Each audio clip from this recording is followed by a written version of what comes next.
Hey, welcome to the Erie Music History Podcast. I'm Chip Shell, your host, and today's guest is the only person I have interviewed so far, I think, that has a Ph.D.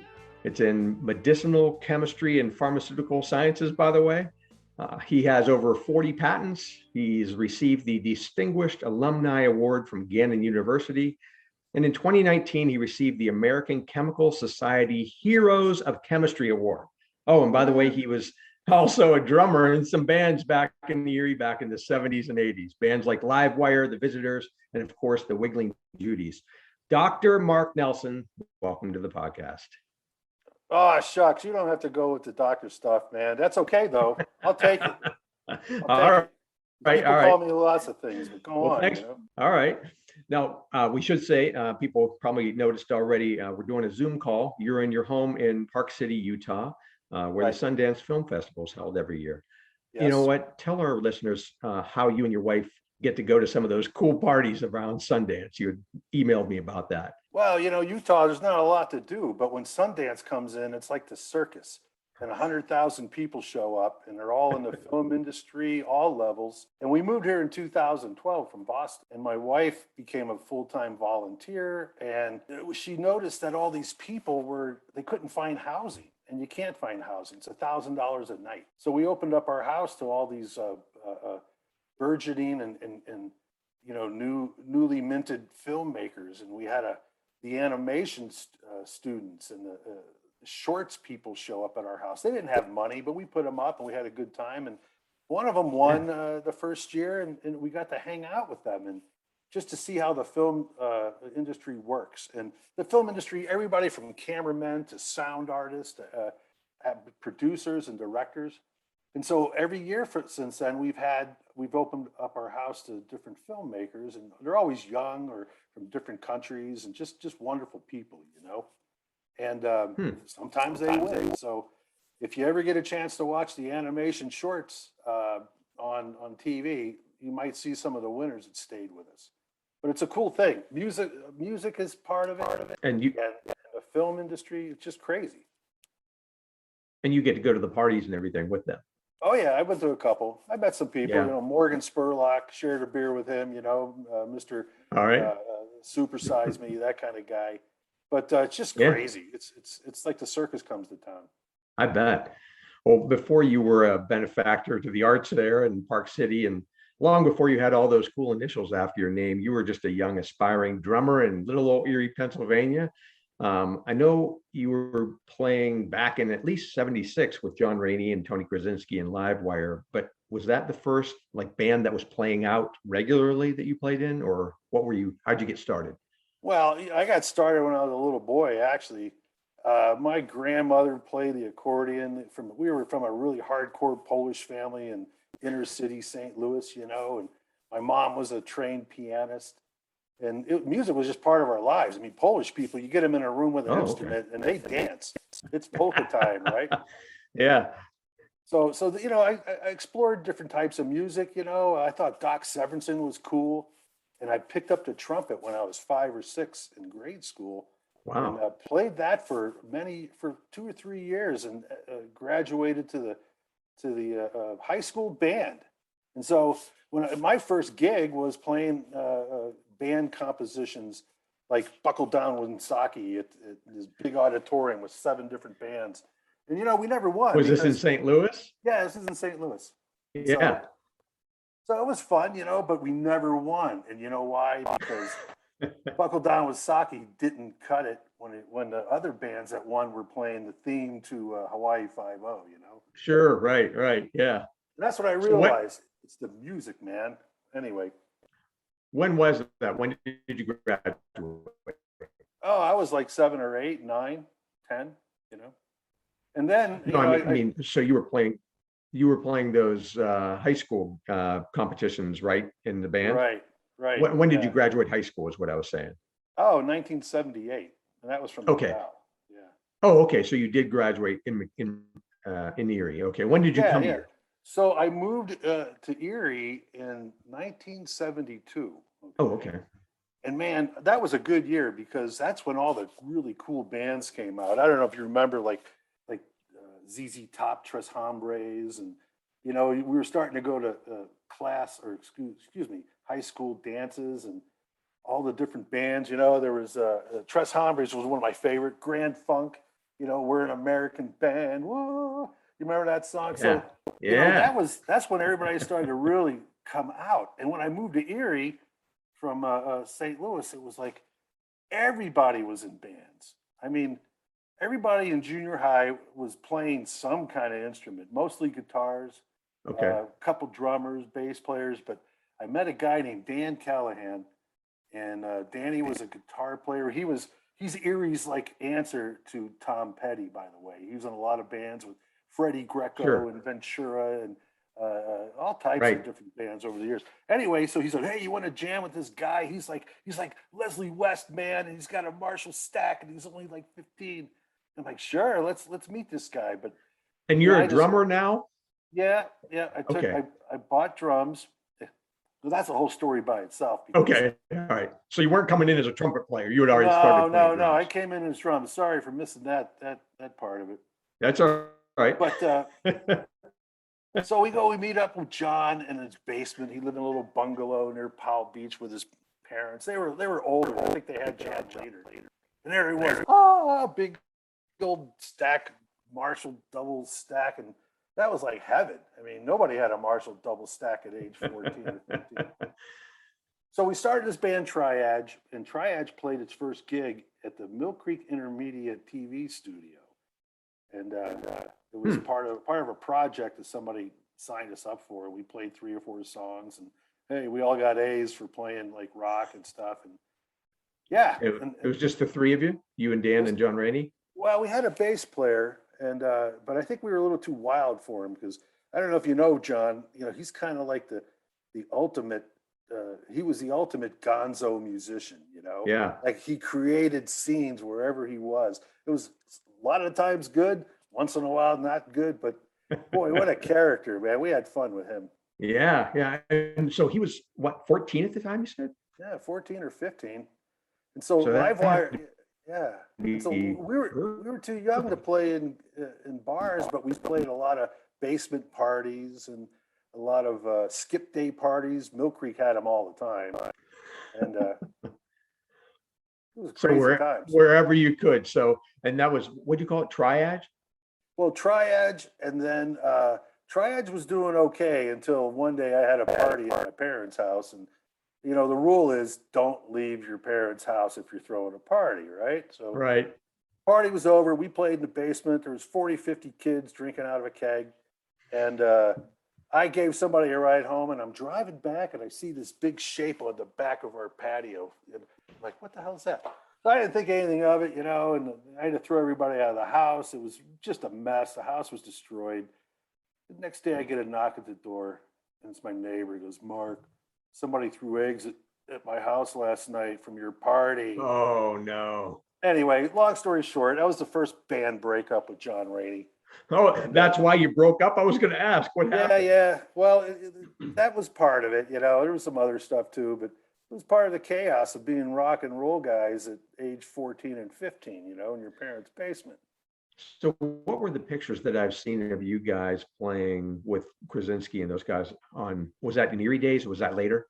Yeah, that was in 76. And Okay. so, you know, we made amends. John called me up a couple months later, goes, hey, this guy named John Plaskevich has a PA system, man. And, I heard you talking to Tom Weber about this. If you had a PA system, you were half in the band, you know? Yeah.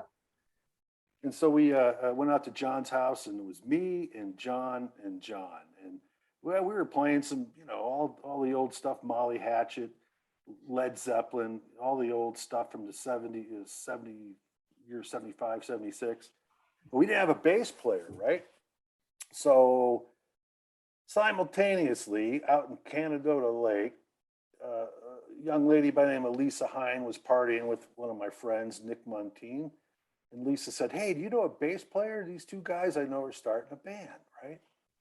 And Nick goes, oh, yeah, I know a guy, Tony Krasinski. Wow. You know, and Tony Krasinski was only like 13 or 14 at this juncture, right? Oh, okay. So he shows up, and sure enough, bam, that clicked, and we started Livewire in 1976. So the pictures you saw were at the Erie Festival of the Arts, and we played a whole set that day. And then we went to a skip day party and played later on. So we were pretty popular. Played And Lose In. skip day parties were just at people's houses, right? Yeah, we're out in a field in Fairview somewhere with a generator.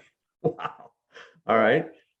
All So right. that was that was the first time we played out in bars.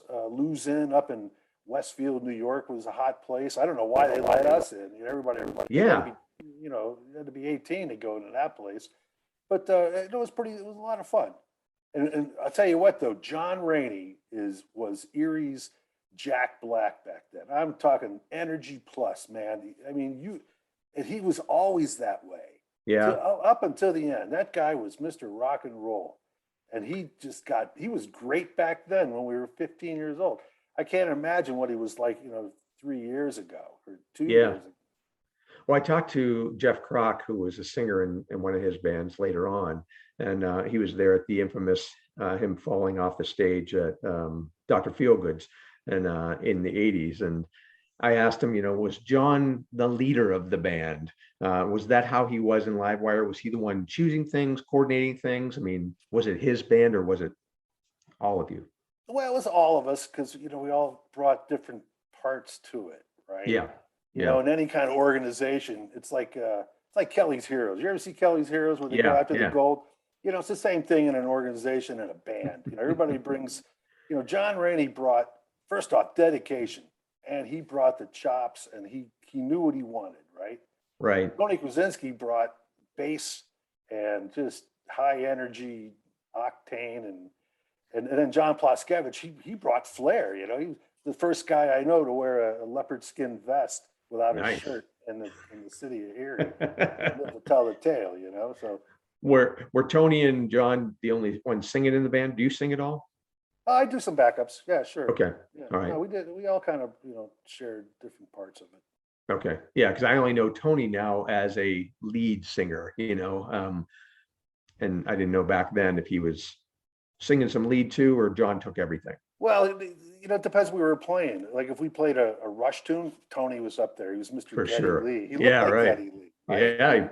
Yeah. He's got the octave range of Geddy Lee. Played the same bass probably. Yeah. Exactly. So that was Livewire, and that went on for a couple months, 3 or 4, half a year, and we were doing okay. And then something happened. I think John went his separate ways. He wanted to get more heavy, and I was looking around. I ended up jamming that summer after that band broke up with Pat Simmons and Chris Heinrich from Piranha Dog. And boy, that was like, wah! Because these guys were, I don't know if you ever heard Piranha Dog, but they were just heavy rock. And all right. Not only that, Chris Heinrich was kind of an electronics genius, and we practiced in this old farmhouse out in Waterford, and he had a room just filled with equipment, and he had a big van, and it was crazy. That's when I met Pistol Whip. So we used to open up for Pistol Whip. And so this was before Pat owned MES, or who owned them? Didn't Pat Simmons own MES? Am I thinking of the same guy? Oh yeah, he did. Pat Simmons owned MES, right? And so he didn't own that at the time, or? No, that was way before. I mean, I was only 16. Those guys were in their early 20s, but that's when Pistol Whip was taking off and playing major gigs in the Erie area, as well as outdoor parties where we used to open up for them. Well, you said you got together with them just over the summer. Was it a formal band? Did you have a name? Yeah, well, Pat called it the Golden Banana because the band with appeal or something stupid, But we were just having fun, and I was only 16. Watching Pistol Whip play was just that was a treat. And all the guys in Pistol Whip were just super professional, And you were doing covers. A mix of covers, with Pat and Chris. And a mix of originals. Some of them were kind of corny. Some were, I wanted to do more originals, but I just listened to what they had to say and played along. Yeah, that's what I was wondering, because Livewire, you just did all covers, right? Yeah, primarily, and we loved it. I mean, the crowds loved it. Like I think we played a biker party once, and they made us play Born to Be Wild like 7 times. They're a 16-year-old kid, and you were like, "Oh, okay, yes, sir. Yeah. No problem. Don't throw me in that pit over there." Because I always think of you as someone who was in more all original bands. So is this the beginning of you getting into that? yeah, exactly. Because after that happened, and Livewire moved on, and Pat and Chris didn't work out. They took up Steve Conroe as a drummer, and he was a great drummer too. I mean, I gotta say, he was better than me, so I can understand why they took him on. But at that juncture, though, Tony calls me up. He goes, "Hey, my brother Bill, who was in um, um, the Living Dead band, he's retiring from the Living Dead band." He goes, and he wants to jam with me and you, because we were pretty good. Tony and I were tight. Yeah. And so we formed this rock band called Griffin. And boy, that's when the business chops came out, because Bill was a veteran along with Jack Bernard and the Living Dead band, and they traveled all over the East Coast. And they were part of the Artist Talent Agency, the ATA Okay. guys. Okay. All right. And yeah, and the ATA guys were cool because they always had a shtick. You had to have some kind of gimmick. That's where the Snowmen came from. Right. And by the way, one of my influences is Steve McConnell, bar none. When I saw him at age 14, man, we were at Paderewski Park. I'm just a pimply kid watching him, and he's got this beautiful white drum set, and he sets his soft mallet on fire and starts playing. I thought that was the coolest thing, and I had to be like that, But that guy's a monster. I mean, he was a neighborhood guy, and I guess rumor has it he used to wear glove. Well, he would play till his hands bled, and then he would tape the sticks to his hands, because that guy was just wow. yeah. And he's on an episode coming up. I've never met him personally. I interviewed him for an upcoming episode. Oh yeah, I bet you he's a great guy still. So anyway, so we started Griffin, and Griffin was a heavy metal, heavy band. We played originals. We played in the originals. It was a pretty. Some of the lyrics were kind of raunchy. I don't know, but nobody noticed back then. So we played all types of different genres then. Right. It was kind of crazy. We started to throw parties. The first party we threw was at the Taylor Rental Center out on the east side. It turned into a big melee brawl between the east side people and the west side people, because the west side people were Mill Creek people, and the east side were, well, from meeting up with Tony Krasinski. So right. Yeah, parties. Where were some of the bars that you played? Oh, geez, I got to remember the names. Indian Head Inn, the Gerard Hotel, anywhere we could. We played parties in Wattsburg on flatbed trailers. We threw a party at Lithuanian Club, where we had the local King Cobra Karate Club as doormen and guards. Yeah, security. Yeah, we needed it. We even wrote a song about him. They loved that. John Barton was a hell of a guy. And that was a day that there was no fights, but I just remember saying, wow, I can't wait to do this again, because we were just rolling in cash. We walked out with a suitcase full of money out of that gig. Wow. But that was few and far between, though, by the way. But Billy Kraz was a really good businessman. And that's what you needed to stay alive, was to make money and buy equipment and pay for your rentals and pay your roadies and all that. So, yeah, it was kind of getting to be a big production, and we had to have a van and everything else. So, but we were making enough money to pay ourselves a little cash and buy new equipment and keep rolling. And are you 18 now, or how old are you? That was like 18, and I started Gannon, and Gannon was they let me in. That's the funny part, is that I wasn't a good student in high school, and so they're like, "Oh, we don't know if we're going to let you in. You were graduated 516 out of 610 students. It wasn't didn't have a good track record." Yeah. But by then we were playing out every weekend. Sometimes during the week, and going to different places and like St. Mary's and playing in Warren, anywhere you could, basically.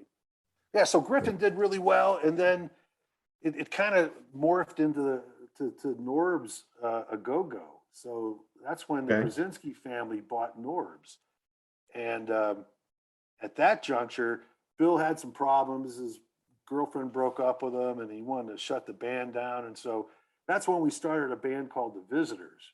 Gotcha. And the Visitors is really when Norb's Bar took off. I think that started in 2018, or excuse me, not 2018, in 1978, 79.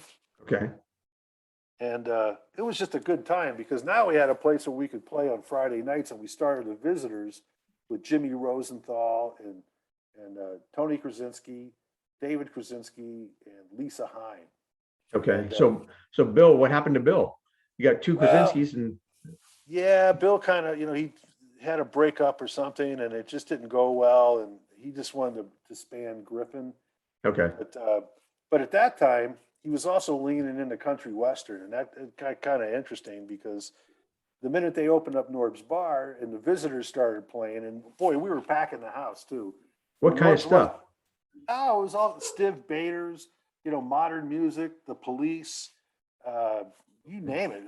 If it was modern, we were playing it. Some Ramones. All covers? No, not all covers. So we had probably 50-50 with originals. Okay. All right. So you start playing, and then I take it there's a country tinge coming here. Well, Ginny Lou Krasinski, the matriarch of the family, used to push us to play country western tunes, and we would never do it. But then Billy got involved, and they opened up country western Saturdays, and so we played Friday nights, and then on Saturdays we would play. Me and Billy and Tony would play country western, and it was a trip because country western encompasses all age groups, and I started to see that. I go, wow, here's we're playing modern music, new wave, and punk, and all that, and it only draws a certain number of people. Right. But anyway, on Saturdays, Norbs would get pretty busy. I mean, we were packing them in there too as the country winos, and then we started playing all these jamborees, and that was a lot of fun. That's where I started to see the real business pictures. That wow, we're making a 5-year-old kid pay $3 to get in just as much as a 21-year-old. Right. And one of those people was a relatively famous person that we all know about now, right? Well, yeah. So one of the people that were regulars on Country Saturdays was Marjorie Diehl-Armstrong. Yeah. And you know her as Evil Genius and the Pizza Bomber. And her and the big guy who wore the overalls, I forget his name. Bill Rothstein. Yeah. Yeah. Bill, thank you. And so they had sat in the back all the time, and she was kind of good looking back then. She used to buy me beers once in a while, and I'd sit and talk to him. I was like, wow, here's a guy, he's an engineer. How cool, he's in Norbs. I wouldn't expect that. Yeah. Anyway, we all know what happened to her. And what happened to him, right? Oh, yeah, no doubt. Anyway, I think I dodged a bullet on that one. But sure. It's a occupational hazard being a drummer, I got to tell you. So you're playing two bands. You're playing in two bands, right? At the time, and you're in college. Yeah, full time. I was studying chemistry, and I was working in a lab, and I was doing research different times, and sometimes the music and the music world and the science world kind of intersected, Like for instance, there was a guy who followed us, and his name was Dana Tavernese. He was known as Rat, and he wore, he dressed like a punk rocker, spiky hair and all the, chains and everything. Great guy. Everybody loved Rat. And so I remember one time walking down the street with one of my science colleagues, and we were taking this guy from the EPA out, and there's Rat walking down State Street. He goes, "Hey, Mark!"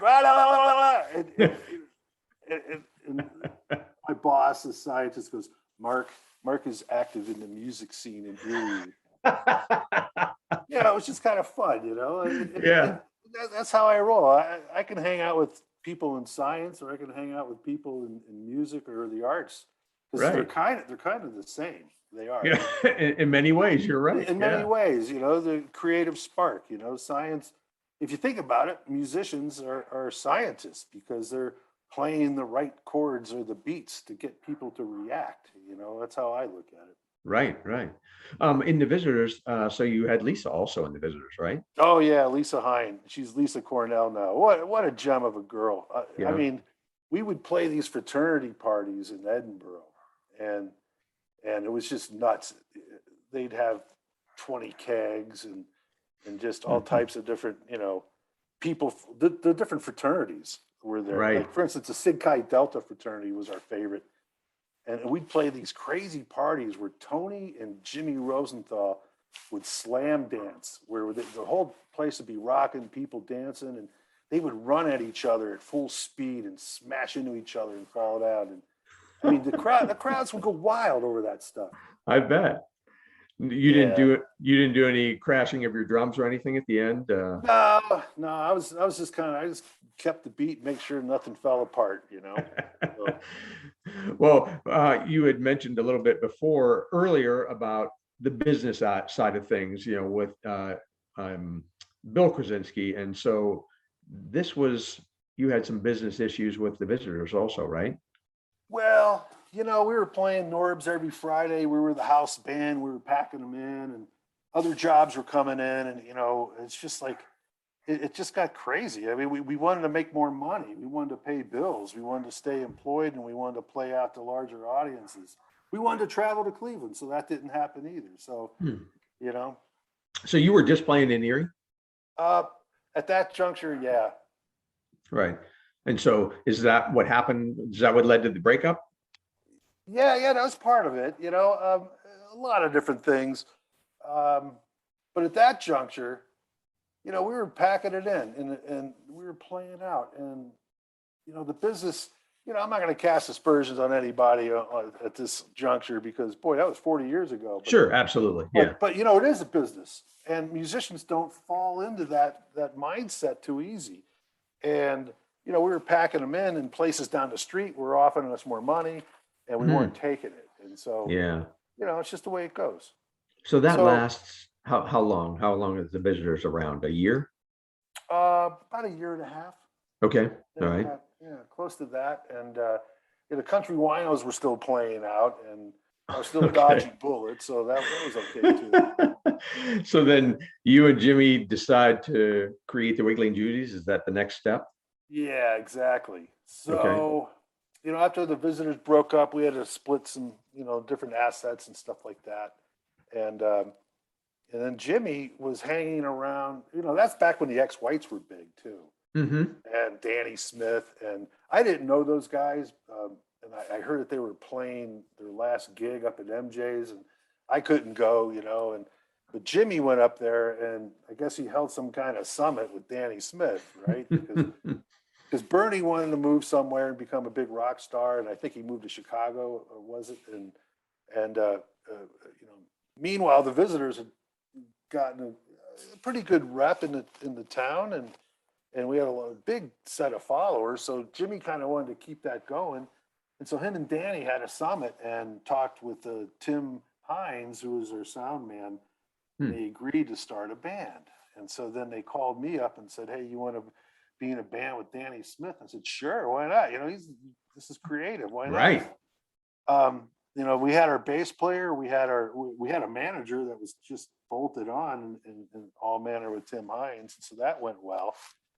And then I don't know how Jimmy Cuneo got involved, but Jimmy was a avant-garde piano player, and he plays like 17 different instruments now, and Right. and I couldn't wait to jam with him. We knew each other because of the East-West connection.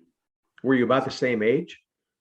Yeah, I'm Yeah. like 1 or 2 years older than Jimmy Rosenthal or Jimmy Cuneo. Sure. Yeah. I've seen those pictures of you guys, in whatever it was, 1980. I mean, everybody looks young, but Jimmy Cuneo looks young playing those Oh keys. yeah. He was a lady killer too. I mean, Oh yeah. yeah. So all of a sudden that went really professional too because of Tim Hines, and he had a Okay. really good business sense. And Where'd the name yeah, come from? Oh, yeah, oh. All right. I'll lay it out. Okay. Yeah, yeah. Some people think it's because of when I was a young boy, my dad would travel over to Canada, and they said they get our TV transmissions in the news, and they think Erie has really hideous crimes. And I'm like, oh, that's bizarre. So I was telling Jimmy about it, and Jimmy was into making videos, and so I came up with this idea to make a show called Hideous Crimes. And believe it or not, it was like one of the first true life detective shows that anybody ever made. But it was more of a kind of a comedy thing. We were just kind of messing around, and we just noticed all these different, crimes that go on in Erie. Larry Zatakis. Oh yeah. He was my chemistry professor. Yeah. Right. And And for those of you who don't know, he scalped his wife. yeah, Right. yeah. He's in jail. He's the second murderer who I've met in my life out of 4. That's right. Yeah, Marjorie Diehl. Yeah, Marjorie. I met a couple others too, but they were in Boston. Okay. So in any case, there was this case where this woman was kidnapped by a guy named Joe Zuhan, and I guess he murdered her, and it's tragic. And I don't know. A lot of people got the idea that the Wiggling Judies was named after Judy, after being murdered, and I didn't know that. We thought it was a good name because of Israeli girls dancing are called Judies, by the way. So that's what we thought. Wiggling Judies, yeah. So it was a kind of a bone of contention with some people. They'd see our name in the paper and they'd come and basically attack us at shows and say, "Oh, I can't go to work." And we would just tell them, no, we didn't name it after this, and just let it go at that, But yeah.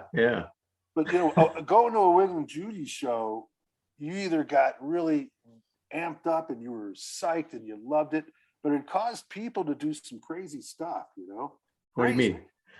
Well, I mean, most of the time you look out, like when we would play in Cleveland, you have 600 people dancing. You're like, wow, this is really tribal. I love it. And, it's just, you get people up on the floor and they're all excited. And meanwhile, Wiggling Judies are singing like dumb words to these songs and people are dancing to it. And, but there was one case where my brother and his his soccer team from Gannon show up at MJ's.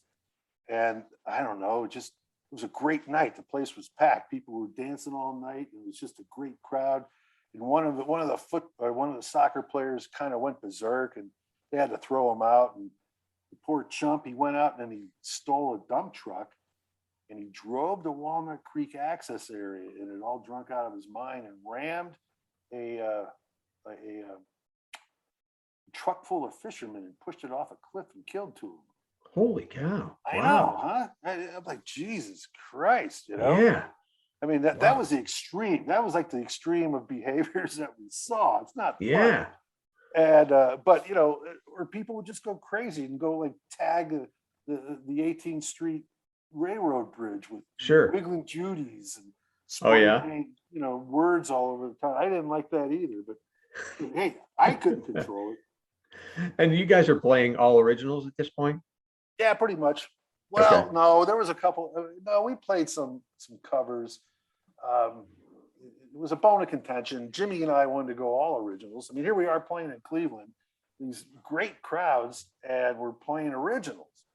And then once in a while, we'd pull something out. Like one of the favorite songs that I liked was "America" from West Side Story, but we kind of amped it up, and we played it the way that Trini Lopez version, actually. Okay. Yeah, Trini Lopez. Jimmy and I took a bunch of 45s and we kind of listened to them all night. We said, hey, let's play America and just amp it up. And I love that song, but it was a Wiggling Judies version. Yeah. And so what would happen when you would play those types of songs? Oh, they loved it. Oh, they did. Okay. Who plays America at 68 speed with Danny Smith's vocals screaming about America? And the chorus was just beautiful. And I don't know, it was a great song. But those are big crowds you're talking about in Cleveland. I mean, where were you playing in Cleveland? Oh, I think we played at what's now the Beachland Ballroom. Yeah. Okay. We played Zephyrs. We played in Bowling Green. Large crowds because they were college towns. Not so much the flats in Cleveland. And hey, sometimes we play some pretty dangerous venues, biker bars. And the nice part about it is that when you're in the Wiggling Judies, everything was we were like a comedy troupe, really. we would just sing dumb words, and a lot of these words, a lot of these lyrics we couldn't sing today, like Temporary Water Weight Gain. Great tune. The whole floor would be packed with women dancing to a song about temporary water weight gain. Who was writing the lyrics? It depends. Jimmy Rosen, they all wrote their own special type of songs. Jimmy Rosenthal always wrote about, dysfunctional relationships that just were kind of dumb and corny. And Jimmy Cuneo was a little bit more dark and a little bit more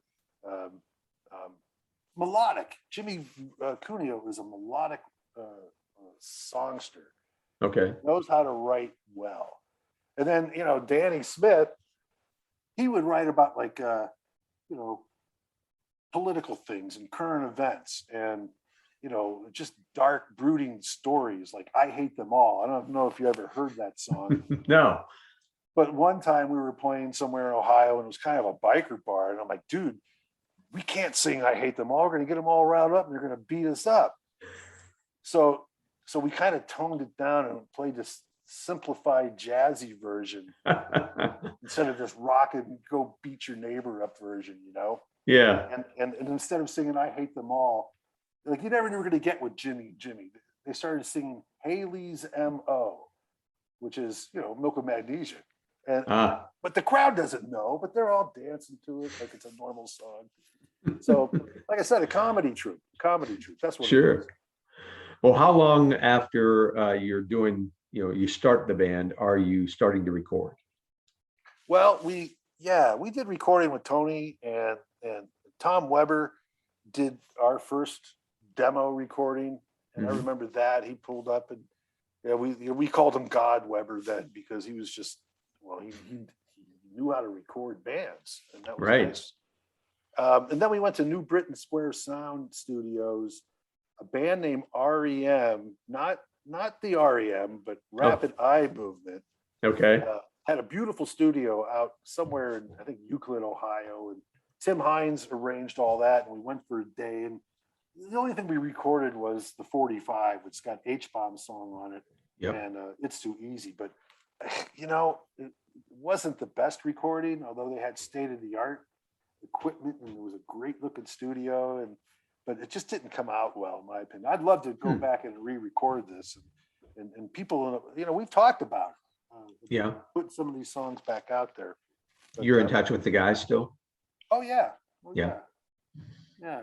As a matter of fact, that's one of the things that John Rainey did is he united Mill Creek with the east side of Erie musicians. Yeah. And it really cross-fertilized. A lot of good bands came out of that. I'm not just talking the Visitors and the Judies, but I think people just started to see eye to eye. It was a great, union.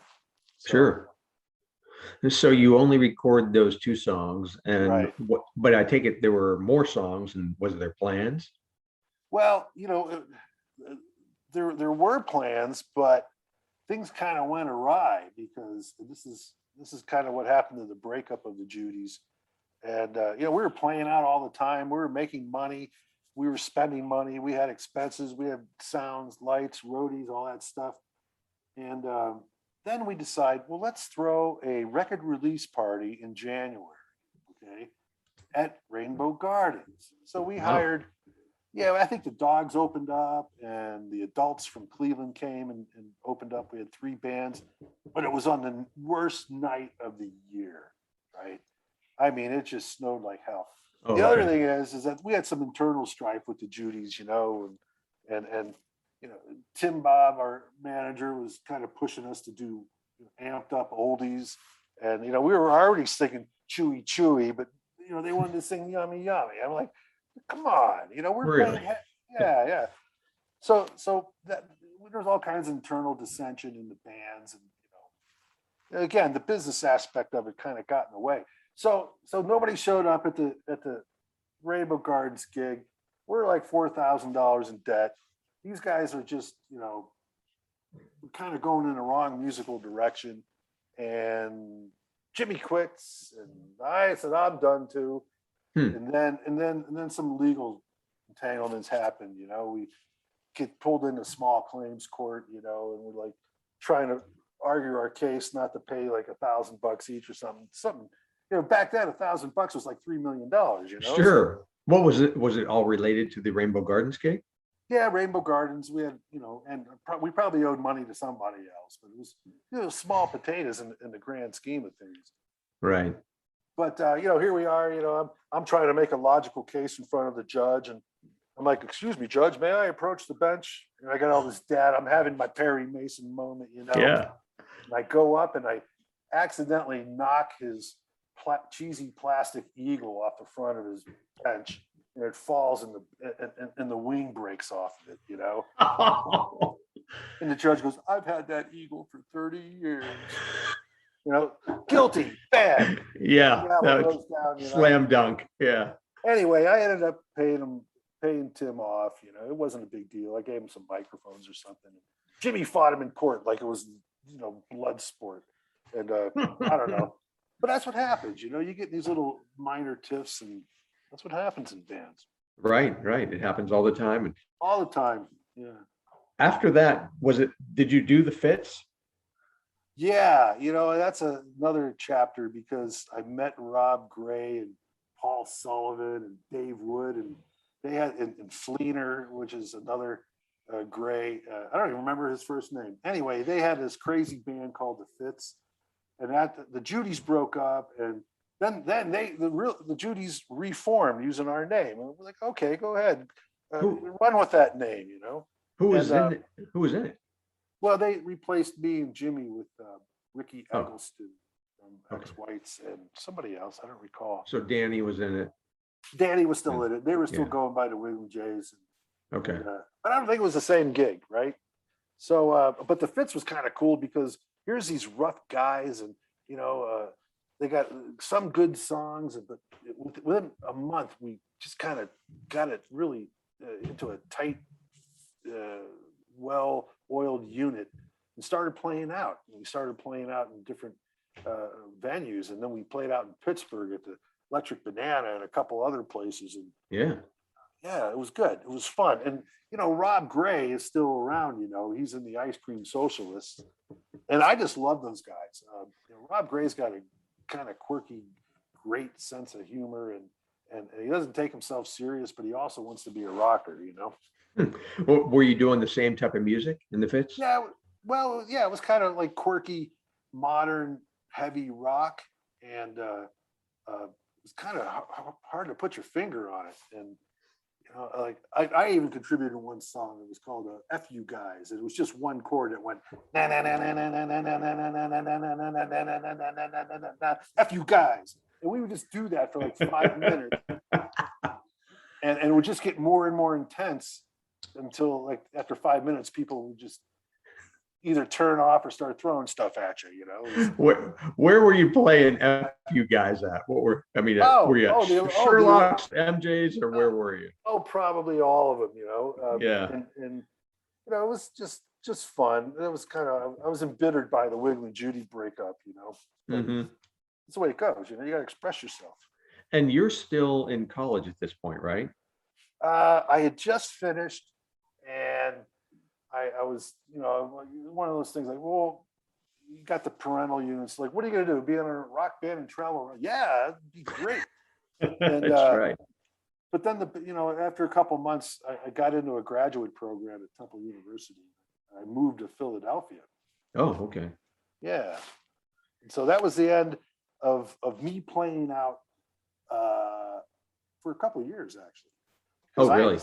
Yeah. I mean, graduate school is hard. And okay. I got through it, and then I moved to Boston, and I'm like, great, I want to get back into music. And so I started playing in the Boston scene, and that was in the late 80s. Okay. So that was with Chapter 11. Is that right? Chapter 11. Yeah. And that was a great band, because these guys were all totally professional. Oh yeah. And that's the way it was in Boston. You couldn't get in to a band unless you were totally professional. All originals too? Yeah, pretty much. Yeah, all Cool. originals. And the nice thing was that I started to learn the business aspects of the music biz. And in Philadelphia, I worked as a bouncer for a semester for the guy named Steve Mountain, who was Cyndi Lauper's manager. And beautiful clubs, and Bo Diddley and the Hooters played there, and all these great bands back from the 80s. But back with Steve Mountain, I just got to know him, and he was making boatloads of money managing bands. I thought, wow, that's better than hauling equipment around and getting beer bottles from But in Boston, Chapter 11, we knew a studio engineer at Berkeley, and for a couple of weeks, I got into the recording side of it, because we were being used as the house band for students, and the lead engineer was a guy named Beatty, Carl Beatty. And Carl Beatty recorded the B-52s and all, and he just had a wonderful presence. He'd always say, "Hey, that was really good, but you missed a beat." And that's how you learn how to manage people. Is you don't beat them up. Right. Only if they don't listen, then you beat them up. And I learned a valuable lesson from just being in the studio for 2 weeks with this guy. So then Boston was cool, and I got so good at managing Chapter 11 that I started to manage other bands. So you were playing in Chapter 11 too, or Yes. just managing them? Okay. All I right. was playing in Chapter 11, all the major clubs in Boston, the Rat, the Channel. We had a studio where people like Reeves Grabels and the Mighty Mighty Boss Tones were down the hall, and all these great bands. And it was serious, Yeah. serious business. But at this point, you are kind of getting enamored with the business side of things. Yeah, exactly. I started to manage people, not only in science, but in the music business as well. And I had my lab going, but during the day, I could make as many phone calls as I want. Nobody was watching me. I had my own lab, so it was great. So the science was going and the music was going, and I started managing these bands. And one of the best bands, I had 7 bands in my little portfolio. I had an all-girls rock band called Vasco da Gama. They were good. They were playing out. I had this great band called the Tokyo Vibrators, and they were all Berkeley students who graduated. And these guys were just tight, heavy rockabilly. And they were getting paid lots of money, and being their manager was wonderful, because I'd get them at the Beachcomber in Wellfleet. They were pulling in $1,600, $2,000 a night. So wow. Yeah. And then just to see how it worked, and after a while, the Chapter 11 kind of fell apart, and there I was with 7 bands that I was managing. So it was a lot of fun. And you said you were at a lab, working at a lab at that point. You're still in grad school? No, I was doing my postdoc, and they gave me a lab, and I'm an organic chemist. I make molecules, and I got caught up making antibiotics. And so by 1994, the Tokyo Vibrators had an incident where their sound man didn't show up, and so I showed up. And good thing too, because they got in a brawl with a bunch of bikers, and they were all Japanese, right? And so they took these guys out in 5 seconds, kung fu fighting. I'm like, let's get out of here. So we were packing up all the equipment. I'm waiting for the rest of the gang to come back. Anyway, after that, I was like, geez, this is getting dangerous. So, by then it was 94, 95. I met my wife. She's an Erieite. Oh, okay. Oh, we went to high school together, believe it or not. And, oh, wow. Wait, you're in Boston and you meet an Erie girl? Yeah, isn't that crazy? Well, it was our 15-year class reunion, and she was a cheerleader at McDowell, and I was rock drummer, juvenile delinquent, and our paths didn't cross that much. So, but at our 15-year, we're like, wow, great. And so by then, I was really caught up in science, and in '96 we started a drug company called Paratech Pharmaceuticals, and that just took off. I mean, you're talking, big pharma investment. GlaxoSmithKline, Bayer, Novartis, they all invested in the company. It was a roller coaster ride. I mean, by the way, managing musicians is just the same as managing scientists. Oh yeah. Oh, it's a creative process. Okay. Yeah. So, and you got to keep them happy. And, it's the same story, 80-20. 80% of musicians and scientists, well, they're never going to make it. Maybe 20, but, it's the 20% that's just, you got to be totally dedicated and passionate. John Rainey was like just crazy passionate. Yeah. I'm sorry you never made it to the big stage, but boy, that guy just loved music and is so passionate about it. He was just born to do that. Yeah. Yeah. Yeah. So you ended up moving from Boston to where you are now? Is that how it happened? Or? Yeah. I was in Boston for 24 years. Oh, okay. Paratech did really well. It took us all this time, and all this time though, I'd come back to Erie and we'd throw some pretty epic parties. That's what I was going to ask you about. Yeah. Like you still had connections here. Oh, great connections. Like in 2000, we threw a party at the Hilton, and members of the Dogs showed up. Freddie Greco and members of Ventura and all kinds of different people. We had 400 people crammed into the basement auditorium at the Hilton. Wow. And it was great. And then more recently in 2013, I don't know if you knew about Freddie Greco, and he's a legacy out. Sure. Mm-hmm. Yep. And Freddie and I were close ever since we were 16. In high school in McDowell. Anyway, everybody found out that he had cancer. I'm like, geez, we should throw a party or something, just get all the bands together and have them jam. And we did in 2013. We had, Patty Williams and Mad Dog, Scott McGraw and Danny Callahan and Ventura and Freddie. Then we had Greg Gehring from Nashville and Carl Haltman, my chemistry professor from Gannon. Who's retired. Oh yeah.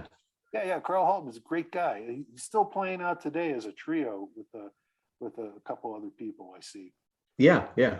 Anyway, so we threw a party at the VFW, and it was a great time. And Freddie had a great time. And man, he was just the happiest guy. He was. If you knew Freddie, yeah, he was just, everybody loved Freddie. Everybody loved him. Yep, absolutely. Oh my God. Yeah. Rest in peace, Freddie. Absolutely. If you go to the Cab now, the whole backdrop where the bands play now is all dedicated to.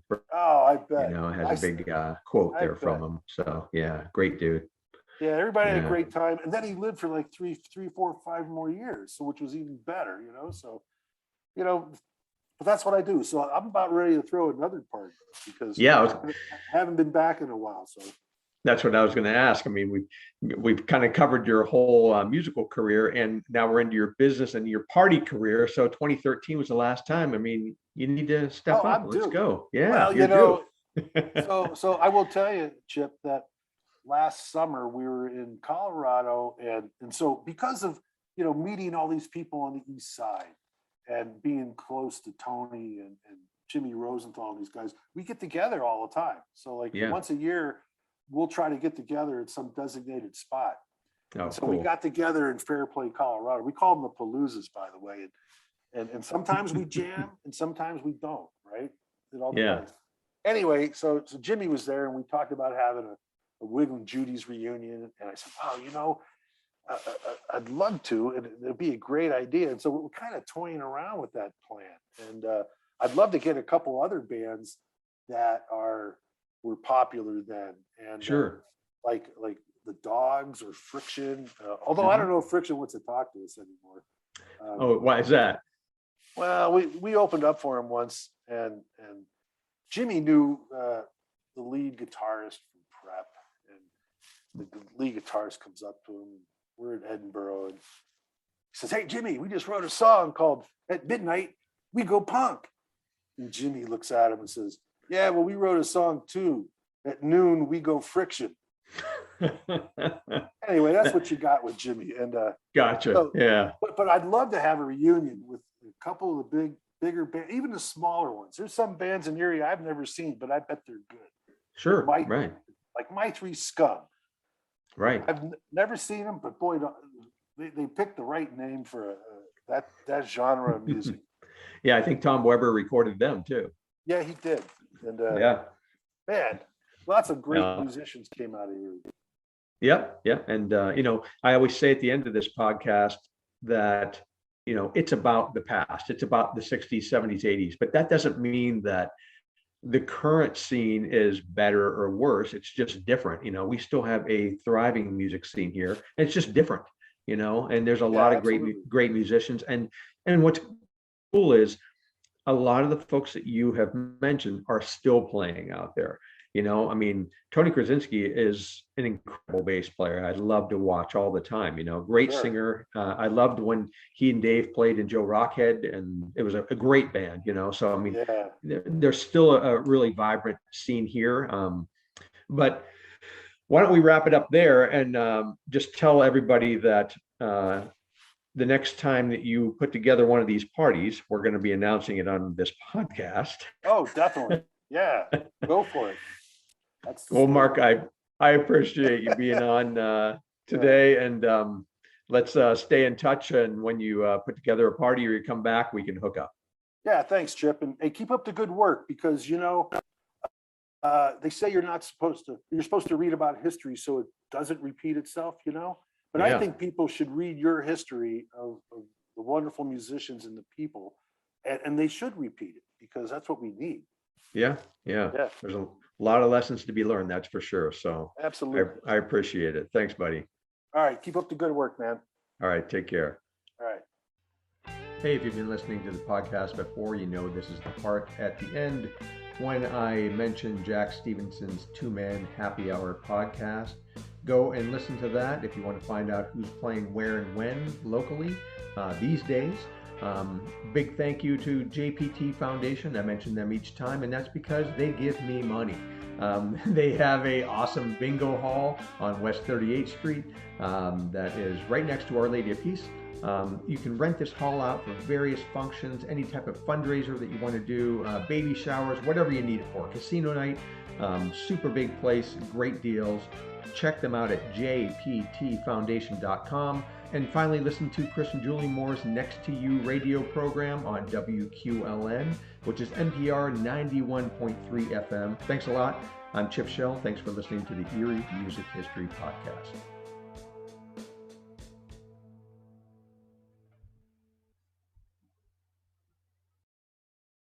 Hey, if you're still listening, then you know that this is the part of the show where I give a random plug for a local business that I like.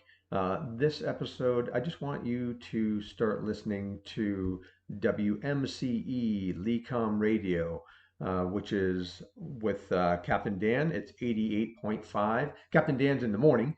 They play 60s, 70s, 80s. This is not a promotional plug. I just like listening to the station. They have a lot of great music, and they have great personalities on there, like Captain Dan, who's been around forever, Johnny Holiday, Nat the Hat, Commander Bill, Denny Wojciech. I mean, there's a lot of folks that you are going to recognize their voices. So check them out. It's great to have a local station with local personalities on there. That's WMCE Lecom Radio 88.5 FM. All right. See ya.